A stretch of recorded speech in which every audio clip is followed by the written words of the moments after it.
भारत की बात के YouTube चैनल पे मैं एडवोकेट सिद्धार्थ राणा आपका स्वागत करता हूं। दोस्तों, पिछले 9 वर्ष में हुए बदलाव के बारे में मैंने एक सीरीज चला रखी है कि कैसे भारत सरकार ने किस किस फील्ड में कितना कितना बदलाव दिया, क्या क्या स्कीम आई और उसका जनता को कैसे लाभ पहुंचा। आज उसी दृष्टि में साथियों मैं बात करने जा रहा हूं टेक्नोलॉजी के क्षेत्र में, कि टेक्नोलॉजी के क्षेत्र में ऐसा क्या बदलाव आया जो एक आम जनता को जिसने इफेक्ट करा और देश की प्रगति में उसका जनता का भी योगदान हुआ और देश में कितना बड़ा एक बदलाव देखने को मिला। साथियों, यूपीआई की जो पेमेंट्स हैं, उस पेमेंट का, यूपीआई का मतलब जो हम गूगल पे और ये सारी चीज़ इस्तेमाल करते हैं, स्कैनर से, मोबाइल से जितनी भी हम ट्रांजैक्शन करते हैं, उनका अगर हम आंकड़ा उठा के देखते हैं तो वो 2014 से अगर हम अब का कंपेयर करें तो पहले वो आंकड़ा 264 करोड़ के आसपास यूपीआई ट्रांजैक्शन होती थी। साथियों, आज के टाइम में ये ट्रांजैक्शन 870 करोड़ से अधिक हो चुकी हैं। ये बहुत बड़ा नंबर है। दोस्तों, अगर आप इसको और ज़्यादा टेक्निकली सोचें तो ये जो यूपीआई ट्रांजैक्शन होती है, ये इसका मतलब है कि वो ट्रांजैक्शन वाइट की ट्रांजैक्शन है, वो सफ़ेद मनी जिसे आप कहते हैं ना काला धन, उससे कितना ज़्यादा, मतलब उसको रोकने में कितनी ज़्यादा इसकी भूमिका है, इसका आप और हम अंदाज़ा भी नहीं लगा सकते। आप ये देखें कि जो यूपीआई के माध्यम से आप पेमेंट करते हैं वो डायरेक्ट आपके बैंक से दूसरे के बैंक में ट्रांसफ़र की जाती है। मतलब कि वो जो है उसकी अकाउंटेबिलिटी है, वो भारत सरकार की निगरानी में, बैंकों की निगरानी में, हर एक तरीके से वो आपका ईमानदारी से कमाया हुआ पैसा है जिसको आप शो करते हो, दिखाते हो कि हमारे पास इतना धन है, इतने की हम रिटर्न फाइल करते हैं, इतना हमारा खर्चा है। दोस्तों, जितना ज़्यादा यूपीआई से पेमेंट या यूं कह लीजिए बैंक ट्रांजैक्शंस बढ़ेंगे, उतना ही करप्शन पे रोकने में कामयाब होगी हमारी सरकार। तो इसमें आपका और मेरा भी बहुत बड़ा योगदान है कि जैसा प्रधानमंत्री जी ने आह्वान किया कि अब हमारी टेक्नोलॉजी इतनी अच्छी हो चुकी है कि बहुत कम, मतलब यूं कह लीजिए नेग्लिजिबल ऐसा होता है कि कभी आपका गूगल पे सपोर्ट ना करे, कभी आपका पेटीएम ना चले, कहीं पे आपको नेट की कनेक्टिविटी ना मिले। दूर दराज क्षेत्रों में भी हमारे पास इंटरनेट की फैसिलिटी है। तो ज़्यादा से ज़्यादा संख्या में अपनी जो भी पेमेंट है, चाहे वो दूध वाले की पेमेंट है, चाहे वो अखबार वाले की पेमेंट है, चाहे राशन की पेमेंट है, चाहे पेट्रोल की पेमेंट है, किसी भी चीज़ की पेमेंट है, वो आप अपने यूपीआई के माध्यम से करने की कोशिश करें। कैश फ्री इकोनॉमी की तरफ बढ़ें। जितना कैश फ्री इकोनॉमी होगी उतनी ही पारदर्शिता बढ़ेगी, उतना ही ब्लैक मनी के रोकथाम में हमें फ़ायदा होगा। साथियों, अगर हम टोल की बात करते हैं, पहले टोल पे क्या होता था, हम कैश देते थे।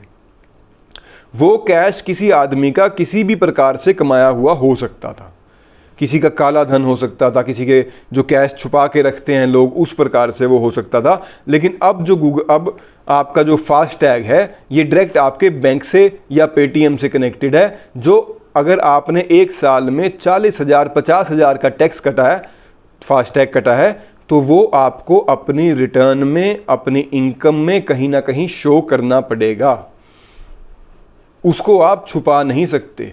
ये एक बहुत बड़ा बदलाव है और यही ऐसे ऐसे बदलाव हैं जो भारत की इकोनॉमी को 5वें नंबर पे लाके जिन्होंने खड़ा कर दिया। दोस्तों, अब हम बात करते हैं ग्रामीण क्षेत्र में ब्रॉडबैंड कनेक्टिविटी की। जो भी बदलाव हो रहे हैं दोस्तों, ये सिर्फ बड़े शहरों में नहीं हो रहे, ये ज़मीनी स्तर तक, या यूं कह लीजिए ज़मीन पे अंतिम व्यक्ति तक ये बदलाव दिखाई दे रहे हैं। भारत नेट के नाम से एक ऐसी सुविधा, एक ऐसी योजना भारत सरकार ने चलाई जिसके चलते 6.20 लाख किलोमीटर की डाटा ऑप्टिकल फाइबर जो है, इंटरनेट की जो लाइंस हैं, अगर मैं टेक्निकली सही बोल रहा हूँ, ऑप्टिकल फाइबर जो है वो बिछाए जा चुके हैं, जिसका इस्तेमाल हो रहा, लोग उसका बेनिफिट ले रहे हैं। अब आप किसी भी गांव में चले जाएं, आप वहां जाके अगर अपना इंटरनेट चलाना चाहें या इंटरनेट कनेक्टिविटी अगर आप वहां देखना चाहें तो वहां पे आपको मिलेगी। इंटरनेट कनेक्टिविटी करके आपका कोई भी काम नहीं रुकेगा। इंटरनेट यूजर्स की जो संख्या है साथियों, वो भारत की पूरे विश्व में सबसे ज़्यादा संख्या जो है, अगर हम कहें तो भारत की है, ऐसा कहना गलत नहीं होगा। पहले ये संख्या 25 करोड़ तक सीमित थी, अब ये संख्या 85 करोड़ से अधिक है। ये एक बहुत बड़ी संख्या है। इसका ये बदलाव है कि विश्व में कोई भी व्यक्ति अगर अपना कोई आजकल जैसे इन्फ्लुएंसर जो होते हैं इंस्टाग्राम पे, फेसबुक पे, कोई भी रील वायरल कराने की अगर उनकी इच्छा होती है तो वो भारत से जुड़े हुए गाने उसमें जोड़ने की कोशिश करते हैं ताकि उनकी जो रील है वो भारत में अधिकतम देखी जाए, क्योंकि भारत एकमात्र ऐसा देश है जिसमें इंटरनेट यूजर्स की संख्या 85 करोड़ हो चुकी है। इतने व्यक्ति अगर किसी रील को देख लें तो वो व्यक्ति रातों रात अरबपति बन जाता है। तो इसलिए ये हमारी संख्या का बल है, इस पे हमें गौरव होना चाहिए कि हम किसी को भी उठा सकते हैं, किसी को भी गिरा सकते हैं। साथियों, फिर हम बात करते हैं ड्रोन की। जब ड्रोन आए थे, लॉन्च हुए थे, तो हम ये देखा करते थे कि भाई अमेरिका जैसे जो बड़े बड़े देश हैं, यहाँ पे ऐसी सुविधाएं हैं कि आपके घर के द्वार पे एक रोबोट उड़ता हुआ आएगा और वो कोई सामान दे के चला जाएगा और पेमेंट भी आपकी ऑनलाइन हो जाएगी। एक सपना हम देखते थे, या ज़्यादातर हम इंग्लिश मूवीज़ में या साइंस फिक्शन वाली मूवीज़ में ऐसी चीज़ें देखा करते थे। लेकिन बदलाव देखिए साथियों, जब किसी की निष्ठा, नियत और इच्छा शक्ति दृढ़ हो किसी सरकार की, तो वो बदलाव कैसे आते हैं। आज के टाइम में मेक इन इंडिया ड्रोन का जो प्रोजेक्ट चल रहा है, उसके तहत किसान अपनी फसल पे कीटनाशक का जो स्प्रे है या दवाइयों का जो स्प्रे है उसके लिए ड्रोन इस्तेमाल करने लगे हैं। कितनी बड़ी अचीवमेंट है। कोविड में दूर दराज क्षेत्रों में जहां आप यूं कह लीजिए कि जाने में गाड़ी के माध्यम से या चल के जाने में बहुत समय लगता है, उन जगहों पे ड्रोन के माध्यम से कोविड वैक्सीनेशंस पहुंचाई जाती हैं। फर्स्ट एड कहीं पे चाहिए तो ड्रोन के माध्यम से। आज कहीं पे बाढ़ आ जाती है, कहीं पे कोई दंगा हो जाता है, कहीं लोग इकट्ठे हो जाते हैं, तो वहां पे आपको पुलिस बल इतना देखने को नहीं मिलेगा। आपको क्या देखने को मिलेगा कि ऊपर आसमान में ड्रोन घूम रहे हैं और पुलिस जो है वो ड्रोन से निगरानी रख रही है। कितना बड़ा बदलाव है। जो जमीन में कहाँ किस चीज़ की खेती हो रही है, कितनी फसल हो रही है, उस चीज़ का ब्यौरा ड्रोन से रखा जा रहा है। बहुत बड़ा बदलाव एक पिछले 9 साल में जो देखने को आया, जो आज तक हम हॉलीवुड की पिक्चरों में देखा करते थे। फिर हम बात करते हैं साथियों डिजी लॉकर की। ये एक ऐसा बदलाव है जो आपके, मेरे, जिस व्यक्ति के पास अपना कोई भी प्रमाण पत्र है उसके लिए बदलाव बहुत बड़ा बदलाव है। आज के टाइम में हमें अपने कागजों का जो बंडल है वो उठा के घूमने की जरूरत नहीं।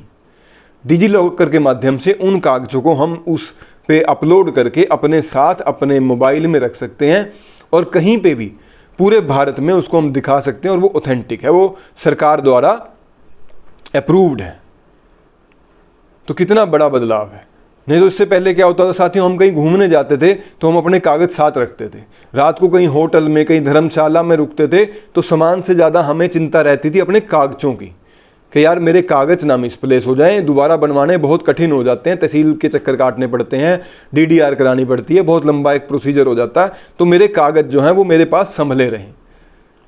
सरकार ने इस दृष्टि को देखते हुए इतनी बारीकी से इस चीज़ को पकड़ा है कि भाई एक ऐसी व्यवस्था होनी चाहिए कि आदमी कहीं पे भी जाए उसके जो कागज़ हैं वो उसके घर पे, उसके लॉकर में कहीं सुरक्षित रखे हुए हैं और वो डिजी लॉकर के माध्यम से, टेक्नोलॉजी के माध्यम से अपने जो प्रमाण पत्र हैं वो अपने साथ लेके चल रहा है और उसको कोई कहीं जाने से रोक नहीं सकता।